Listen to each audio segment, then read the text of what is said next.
Okay, so welcome back for the third session of our topic on trust.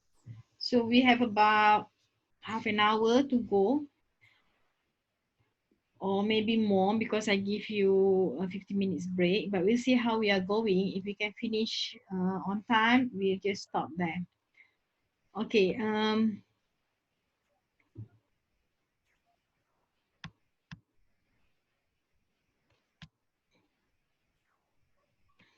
okay. So where do we stop just now? We have covered your non-discretionary trust, and we also have covered discretionary trust.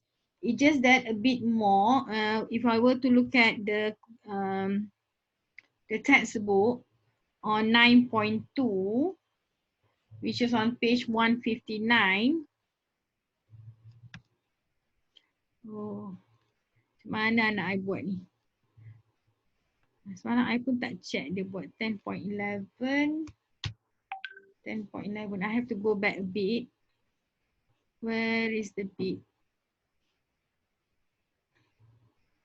9.2. Alah, I tak nampak page lah. Nak I ni. 8.1, 9.2. 9.1, 9.2. Oh my god. 10.11. 10.10. Okay. Tak ada that part. Kenapa lah boleh hilang-hilang ni anak I ni? Okay. So just that whenever you have the mixed trust whereby you have both the discretionary and non-discretionary trust under one question, then you have first determine the total income. Yeah, first determine the total income. Number two, then you determine the number two, what do? Once you have your total income, then look at the beneficiary, whether they are non-discretionary or discretionary trust. Based on that, you allocate according to the apportionment. Then you decide from there how much is amount received and how much is based on total income for each beneficiary. Then you decide whether if it's a discretionary trust, then you take the lower of the income. If a non-discretionary trust, then you take the entitlement. All right, so that will be the statutory income of the beneficiary. Remember that in the beginning, I mentioned that a beneficiary can also receive income from the trust plus annuity from the trust. Yeah, so if the beneficiary receive both, then you also have to mention that the amount of the annuity is taxable under section 4E. All right, sometimes we have the wife receive an annuity and the children receive trust income. So you have to mention that the income of the beneficiary must also include wife because wife receive annuity. And whenever any beneficiary receive accumulation, remember I mentioned about accumulation just now, whereby the money is put aside and then distributed at one point of time, for example, at the age of 21 years old, everything distributed, then that amount is non-taxable, is a capital in nature. Yeah, all right. Whenever you have accumulation, right? So you have to be whenever there's an accumulation, the computation of the income means that bila accumulation means that pada you punya distributed income tu, you have to put aside certain amount. Yeah, you have to put aside certain amount for accumulation. So bila when you have that, kat mana accumulation? 9.3 on page 159 after example 10.10.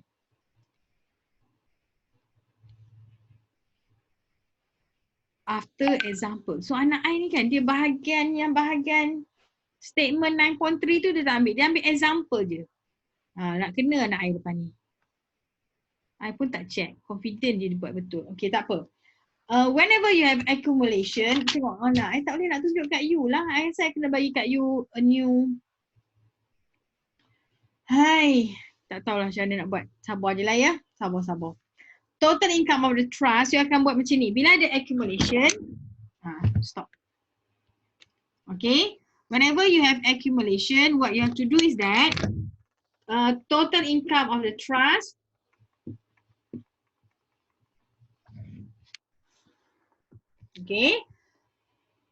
times by distributable income minus accumulation. Right? Distributable income minus accumulation over distributable income. Okay, ini nak menentukan one amount. Alright, one amount. So katalah ini 100,000, distributable income katalah 80,000, and this one ada, let's say lah 10,000 ya. And kat sini ada 80,000. So 100 times by 70 over 80 dapat apa Tolong kira sekejap. 100,000 70 times over 80. Susah sangat lah, tak payah buat 70 80. Kita buat kat sini. Distributed income. Nak buat apa? Tak apalah 80 lah. Buat lah. 7 per 8 jadi berapa? Susah kan? Can you give me the amount? I kena kira sendiri lah ni. Ha? 8750. Alah, tak cantik lah nombor dia. Bagi lagi sekali. 87.5. Okay, 87.5. Okay. This is the amount before you allocate tau. Bila ada accumulation, you kena tentukan what is your distributable income. Remember how to do distributable income? Total income dengan distributable income kan? So you akan dapat satu amount distributable income kat sini. You also have this total income. Now you have accumulation. So bila ada accumulation, you have to put aside that amount. So that's why you have to take it out, right? So once you have 87.5, ini yang you akan pecahkan to beneficiary 1, beneficiary 2 ke beneficiary 3. But kalau I akan saja buat macam ni. Daripada this amount, you pecahkan discretionary dengan non-discretionary portion dulu. Katalah discretionary portion is 1/3 and here is 2/3 kan. So you dapat certain amount dan only you pecah pada, katalah sini B1, sini B1, B2 dengan B3. Nampak tak? You pecahkan macam tu dulu. So then only you akan dapat amount lah for each one ni. Right? Based on this, then this amount, ini yang namanya entitlement. Okay, entitlement. Then you compare dengan, kalau discretionary, you akan compare dengan receive lah. How much actually receive. Kalau non-discretionary, you akan ambil entitlement terus lah as if punya statutory income. Faham? Okay. Bila you ada accumulation, alright, you have to use this formula. Okay, it's in the textbook. Never mind, textbook tu nanti I akan buat scan balik. Alright. Kena buat sendiri juga, tak boleh outsource kat anak. Ayuh.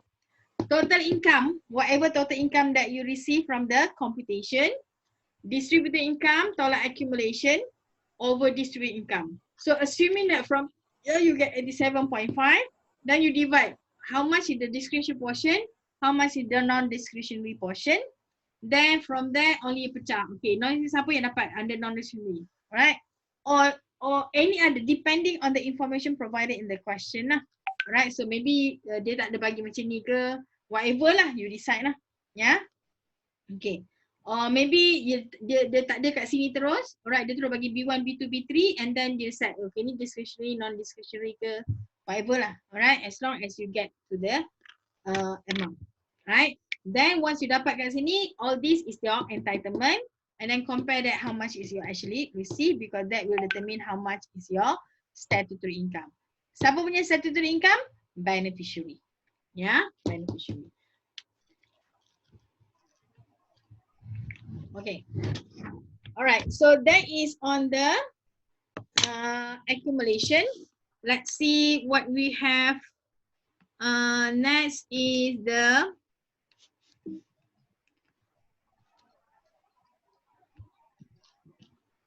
apa lagi? Ayam itik. 10.12. Okay. Okay, let's look at example 10.12 first. Oh, you nak tengok 10.11 kita tak buat lagi. Okay, buat 10.11. Answer, jangan tengok answer lagi. 10.11. Okay, a trust is resident for year ended 2019. The following are the beneficiaries and their entitlements. Cheng Hui, 2/3 distributed income, and this case dia dah cakap non-discretionary, received 33,000 for year ended 2019. Shu Yi as a trustee deemed fit, maknanya dia discretionary, and she received 20,000 for the year 2019. And Siu Hong, 2,000 per year to be accumulated and paid to her when she reached 21 years old. And the trust distributed income for the year is as follows. You have business from Malaysia, statutory income 34,000, interest non-Malaysia 3,000, business non-Malaysian 31,000, 9,000 remitted to Malaysia. Then you have distributable income. In this case, they give you this income as 68,000 less accumulation of 2,000. Yeah. So kat sini dia bagi you distributable income. Dia tak bagi you total income ya. So you kena kira berapa you punya total income. Then you have distributable income after accumulation is 66,000. Compute total income of the trust and statutory income of the beneficiaries. Kalau I senang je sebab apa? Very simple kat sini. Sebab you tahu tak bila nak total income non-Malaysia is exempted, non-Malaysian business pun exempted. So dapat 34,000. Kan? Terus je dapat 34,000 as your total income. Your distributed income is 68,000, after accumulation is 66,000.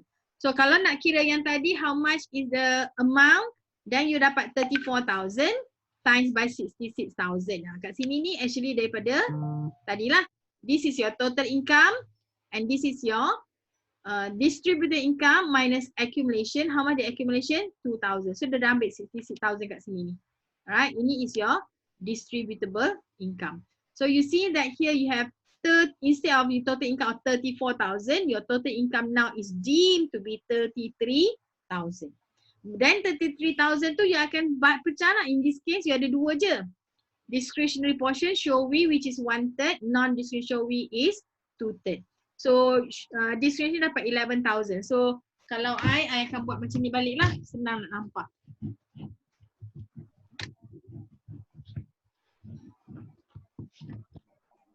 Okay, I akan buat show Yi dia discretionary, how much is the entitlement? Entitlement is 11,000. But dia punya receive, okay, nanti ya. And then you have Cheng Hui, this is non-discretionary, how much is 22,000. How much you actually receive?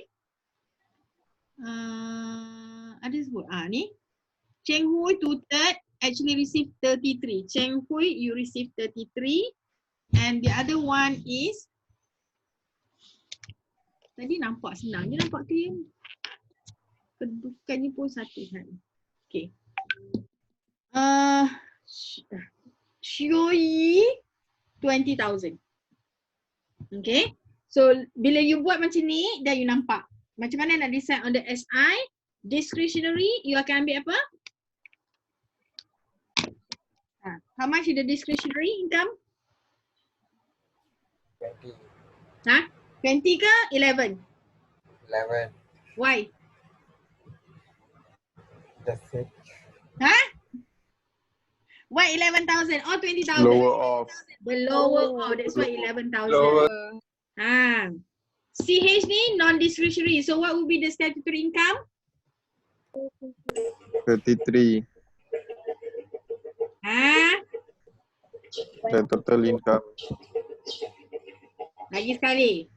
Non-discretionary, what is the statutory income? Entitlement is 22, receive 33. 22 entitlement. Ya, kalau non-discretionary you kena ambil entitlement. Kalau discretionary you kena ambil the lower off. Ingat tu? So betul tak jawapannya? 22 Cheng Hui and Showi is 11,000. Mestilah betul. Xiu Hong dia akan dapat accumulation. So nil lah, dia takkan being taxed during the accumulation. Upon withdrawal of the accumulation is a capital in nature. Okay. Trust annuities. Trust annuities ni apa Oh, dia cakap pasal annuity lah. nak cakap then payment of annuity to the beneficiary is taxable lah. For example, in this case, Denning Trust non-tax resident in Malaysia has the following sources of income. You have business income 10,000, rental income 12,000, business income from non-Malaysia 60,000, and then you pay annuity 40,000 to Lee May. So compute total income of the trust and then compute total income of Lee May. So kalau income of the trust, you only have to take this 10 and 12 lah, jadi 22. Because why? This one non-Malaysia is exempted. So you have to put that as exempted ya, business income from non-Malaysia tu ada satu tick dekat situ. So rather than you have business income kat sini, you kena buat business income Malaysia 10,000, business income non-Malaysia exempt, then you have rental income of 12,000. So you kena add on satu lagi kat sini ya. Sebab you kena tunjuk exempt tu, dia ada satu tick dekat situ.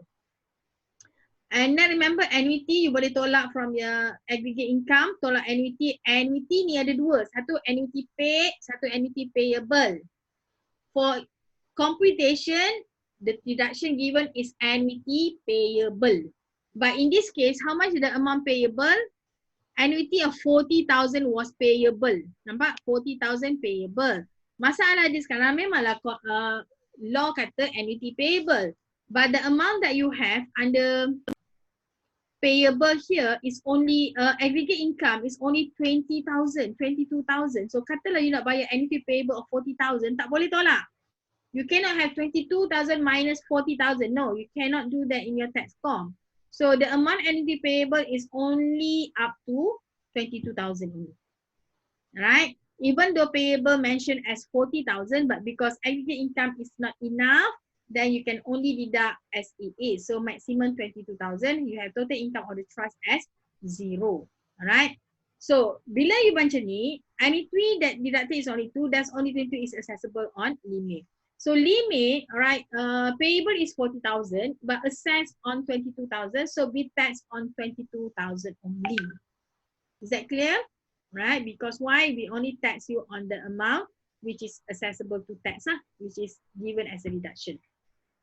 But katalah annuity paid is assuming that rental income 22,000, annuity payable is 10,000. So you akan minus 10,000 and then tax on the limit is also on 10,000. Because why? That is the amount of annuity payable which is deducted in your computation. Okay, cukup lah tu banyak-banyak. Okay. Now 10.13. Another example.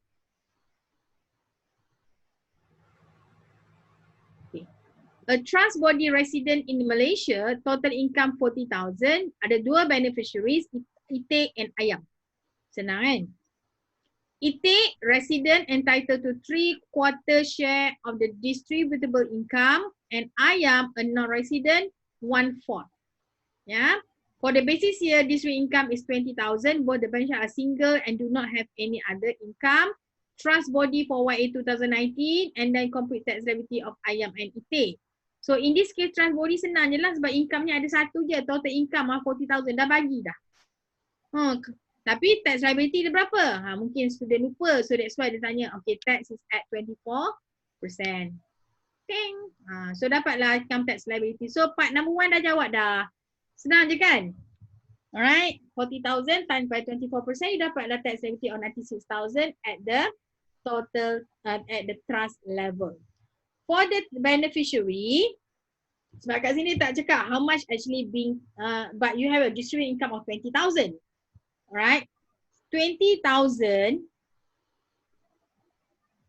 right, statutory income is 30,000 based on the, remember, statutory income kat sini ni, sebab apa dia buat 30 and 10? In this case, is it a discretionary or non-discretionary? Anyone? Non-discretionary. Because dia dah clearly mention kat sini kan. Dia tak ada mention trustee to decide how much lah. So this one you know that is a non-discretionary. So even though they mention distributed income is 20,000, it means that how much received is actually based on distributed income. But because it's a non-discretionary trust, so the statutory income of the trustee of the resident, statutory income of the beneficiary will be based on the total income of the trust, which is the 40,000. Why? Because it's a non-discretionary trust. So because of that, you have 3/4 and 1/4. So 30 and 10,000. Personal relief 9,000. Kenapa ayam tak? Ayam sebab dia non-resident. So dia tak ada personal relief. And tax rate, remember that, okay, ini balik-balik pada mula-mula tadilah. Alright, bila you tax at the trust level, then we give you section 110 set off. 7,200 ni dapat pada mana? Remember, trust bayar 9,600 tax to the government. So at the beneficiary level, you are assessed at gross. Now kita bagi you balik. Tapi 9,600, 3/4 is 7,200, kita bagi pada itik, and 1/4 kita bagi pada ayam. As a result, alright, you akan dapat net income tax payable, alright, of 7,200 untuk itik, but only 400 untuk, itik dia dapat tax refund 7,200, tapi ayam dia kena bayar tax of 400. Kenapa beza? Sebab satu, because ayam dia tak ada tax relief. Number two, because of course dia tak ada rebate. Sebab relief and rebate only given to resident individual. And then tax liability dia pun, income tax payable dia pun at 28%, but orang ni dekat graduated rate. So nampak tak beza between resident and non-resident? As a result, itik dapat 7,200, dah lah dapat banyak 3/4. Refund pun dapat lebih banyak. Ya. Tapi ayam because dia dapat 1/4, bayar pula tax 400. Right? Because we being a non-resident person. Ya. Nampak perlu. Yalah, because the apportionment pun tak sama 3/4. Tapi kalau you buat 50-50 pun, you akan see that ayam akan have to pay more because one, he's a non-resident, so dia tak enjoy relief and rebates, and tax rate pun dekat flat rate of 28%. Is that clear?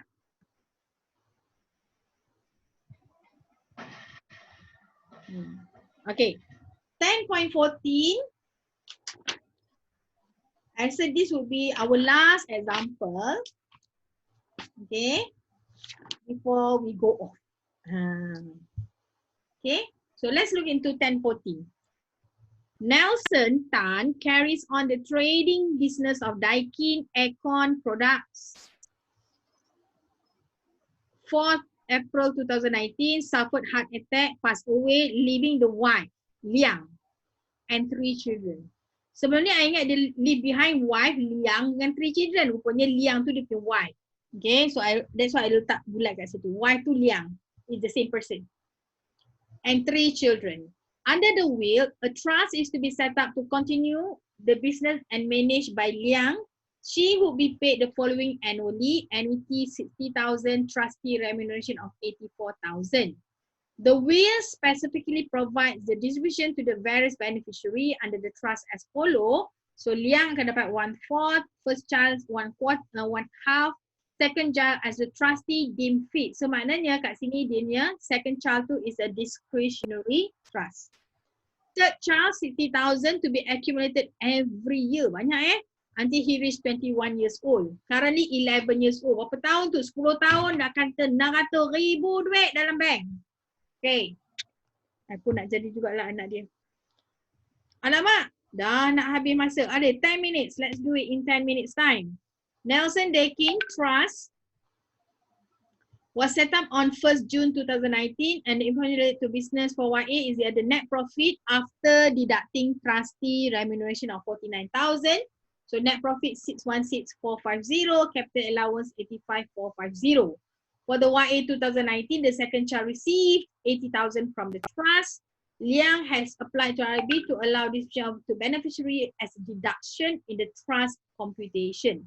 This has been approved under Proviso 61.2. Ingat balik 61.2 apa? So mean that trust do not pay any tax. Tax will be paid at the beneficiary level. So what you have to do now is number one, compute the trust statutory income and total income. Yeah, and you're given the net profit plus capital allowance. Number two, compute total income of the beneficiary for YA 2019. Okay, number one, compute the trust statutory income. You are given 616,450. Okay. Remember starting from profit before tax. Okay, how much is it? 616,450. In arriving to 616, you have deducted trustee remuneration of 49,000. Is that trustee remuneration deductible expense? No. No, right? Bila no, you kena add back lah non-allowable expense. Yeah, you add back the trustee amount of 49,000. So you akan dapat 450, 566, 665,450. Then you minus your capital allowance, how much? 85,450. Yeah, capital allowance is deducted. Then you should get 0,000. Oh, dah 8 tolak 66 tolak 8 berapa? 54. Oh my god, 56. So dapat 460,000, betul tak? Kenapa 580? 58. 58, apa yang 58? Kenapa dapat 58? 66 tolak 8. Okay. 58,000. 580,000. Okay, good. So you dapat 580,000, that's how you compute your statutory income. So dah menjawablah part of the question number 1. And then from statutory income, you compute your total income lah. So any other income? Tak ada kan? Only from business. So that's why you dapat statutory income 580. And then because there's 61 tu, mana everything that you distribute, you akan bagi tolak dekat ni in arriving to total income. So in this case, dia tulis kat sini macam mana you distribution to your beneficiary. Macam mana dapat liang 130, first child 260 and second child 80. So berbalik-balik pada allocation tadi. You ada berapa orang? You ada liang 1/4. You dapat first child ada 1/2 and second child is deemed fit, tak tahu berapa, and third child accumulation. Ini discretionary, right? So 1/4 means that total income sekarang ni kita dah dapat total income tadi kan? Kita dapat total income? Tak, kita dapat statutory income dia tadi.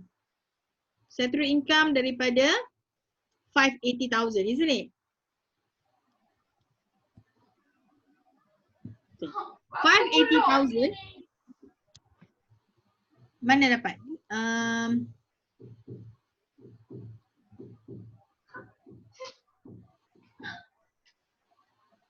Distribute income 580. Sampai distribute income tadi. Tahu 580 distributable income That is your statutory income. Kalau nak ikut distributable income is 616. Sekejap nak fikir jap. Cuba you fikir, macam mana dia dapat tu? Doctor, distributable income is after the normal tax computation, right? Again, distributable income? Is the computation we do for normal tax computation, right? So the statutory income should be the distributable income, right? Sekejap, tengah fikir jap. Kalau ikut our computation, distributable income tu, it should be 616 tau sebab you still tolak you punya trustee remuneration. And then you tak boleh claim capital allowance. Tapi tak apa, jangan confuse kan. Sekejap, kita tengok ni liang trust entitlement. Okay, note number 1, dia ambil 580 tolak accumulation 520. So kalau 520, 520 half is 360 second child dapat berapa?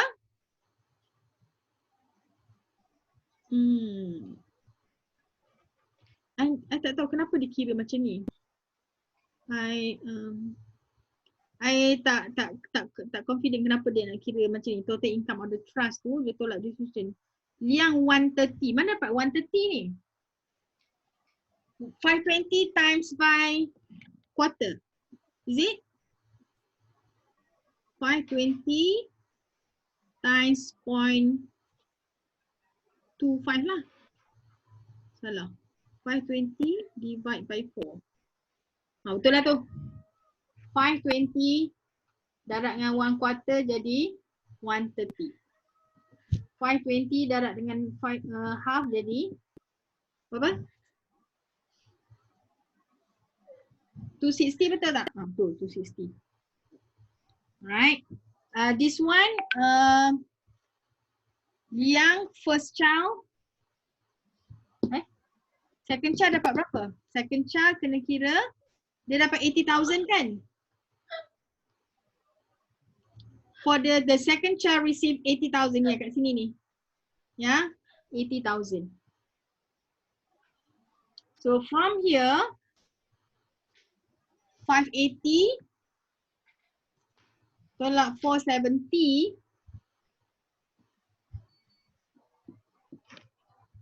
dan you akan dapat annuity 16.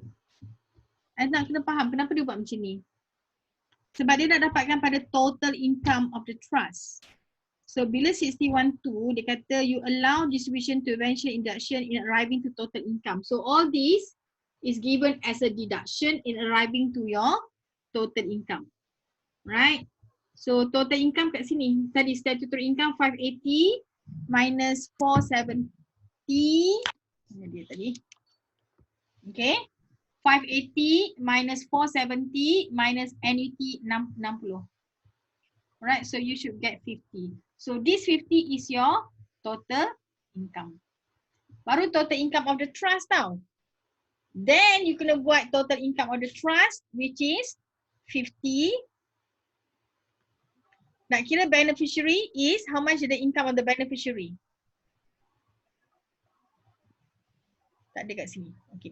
So let's see how to compute the income of the beneficiary. So because this one is Liang dengan first child is non-discretionary kan? Non-discretionary, non-discretionary, and this one is discretionary. Non-discretionary means that Liang and first child, this is your statutory income, and this one is your statutory income. Alright, but to this one, alright, you have to compute how much. So kalau you nak tengok portion kat sini tinggal berapa? Ya. Portion of the second child is 1 minus 1/4 minus 1/2. Jadi berapa? 1 minus 0.25 minus 0.5. Mestilah tinggal 1 quarter juga kan? Alright, quarter maknanya patutnya jadi berapa? 130. Betul? Alright, again. Liang quarter, first child is half, second child is discretionary. So the amount is not given, but you know that the pecahan, everything is a one whole cake. Alright, kalau kita dah bagi 1/4 pada Liang, quarter pada first child, of course the second child tinggal quarter jugalah. So that quarter equals to entitlement is 130. But because ia discretionary trust, so you tak akan ambil 130, you akan ambil 80,000. Kalau dah tarik in lah. Right, you akan ambil 80,000 because whichever is lower which apply to discretionary